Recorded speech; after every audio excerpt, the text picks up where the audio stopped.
Olá pessoal, eu sou Luiz Arthur Nogueira, este é o Papo de Economista, direto dos estúdios da B3 em São Paulo. Um programa feito por economistas sem economês. No quadro de hoje, com Fábio Astrauskas, CEO da consultoria Zigen e professor da Winsper, nós temos o cara e coroa. Eu costumo brincar que aqui a moeda não cai de pé, o Fábio tem que escolher um item ou outro e argumentar do ponto de vista econômico. Fábio, primeiro item aqui, crise econômica ou má gestão? O que mata mais empresa? É uma crise ou é uma empresa que tem uma gestão ruim? Sem dúvida, a má gestão. Por quê? Má gestão corresponde aproximadamente, pesquisas, principalmente nos Estados Unidos, mostram isso, aproximadamente 2/3 dos problemas de crise em empresas. Uma crise raramente acontece da noite para o dia. Ela é decorrência de decisões economicamente incorretas, maior parte das vezes. Quando acontece alguma coisa do tipo uma catástrofe, um tsunami, um terremoto ou um evento extraordinário, isso corresponde a menos do que 1/3 dos problemas de crise econômica ou tipo de fato. O que é fundamental é a gestão da empresa. Decisões econômicas erradas, repetidas, levam a empresa a uma crise. Perfeito. Próximo tema do Cara e Coroa, carga tributária ou crédito. O que preocupa mais o empresário? É uma carga tributária elevada ou a falta de crédito no banco, por exemplo? O crédito. A carga tributária ela é um fator exógeno, ela afeta a todos da mesma maneira. Exceção feita a uma ou outra política estadual de ICMS, alguma coisa do tipo, mas ela afeta todas as empresas do mesmo modo. O crédito, ao contrário, afeta empresas de maneira diferente. Individualmente, né? Individualmente. E, portanto, essa é uma preocupação que é de cada empresário. Isso diferencia, muitas vezes, o sucesso de uma empresa do insucesso. A obtenção de um crédito barato com um revés de um crédito mais alto. É óbvio que quem vai ter um crédito mais barato tem uma vantagem competitiva quem não tem esse crédito. E aí o mercado é perverso, né? Porque normalmente as grandes empresas conseguem crédito mais barato e as pequenas não. Sem dúvida, sem dúvida. E não só isso, né? Aqui há um fator interessante.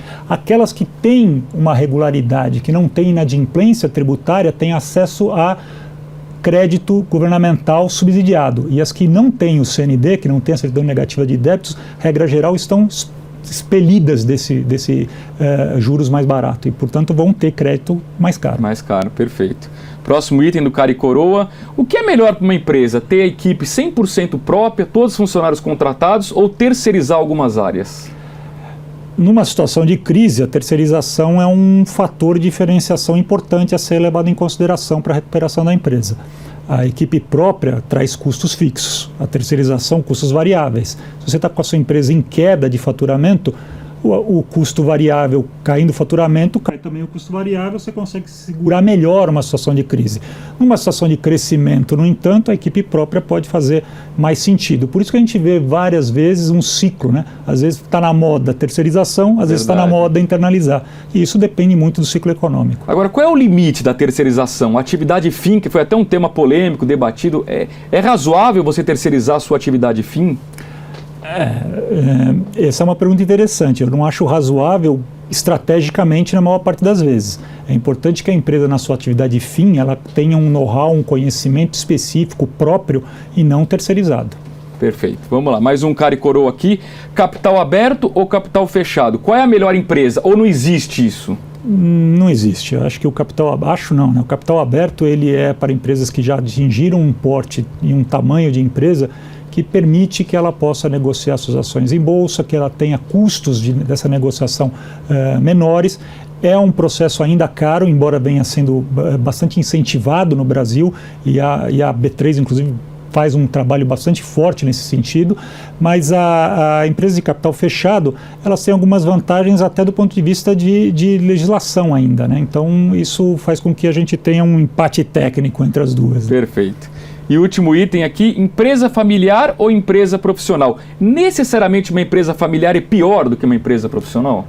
Se você encarar que o termo familiar aí não quer dizer só quem é membro da família, mas a como a empresa ela é administrada, ou seja, como se fosse um ambiente familiar, num almoço de domingo, não há dúvida que a empresa não pode ser familiar, ela tem que ser profissional, ainda que pertença à família, como é o caso da maior parte das empresas. Grandes empresas, seja aqui nos Estados Unidos, na Europa, são empresas familiares, porém que detêm o controle acionário da empresa são famílias, porém a gestão da empresa, a regra geral, é por executivos contratados por profissionais.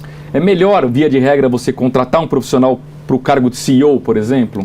Na maior parte das vezes sim, na grande maioria das vezes sim, até porque a competência administrativa não é uma característica genética, não é uma característica herdada, né? Não necessariamente o fundador transmitirá a sua mesma capacidade aos herdeiros. Então buscar profissionais no mercado é sempre a melhor solução. E aí os herdeiros ficariam o quê? No conselho de administração? Isso, onde eles assumem o papel de donos, né? E não de executivos da empresa. A diferença entre o empreendedor e o empresário, né? O empresário, um profissional, e o empreendedor, às vezes, o dono da fortuna, o dono do patrimônio, os acionistas. Muito bem, esse foi o Cara e Coroa aqui no Papo de Economista com o Fábio Astrauskas, CEO da consultoria Zigen, professor do INSPER. Volta amanhã para o último bloco, o bloco das projeções econômicas. Um grande abraço e até lá.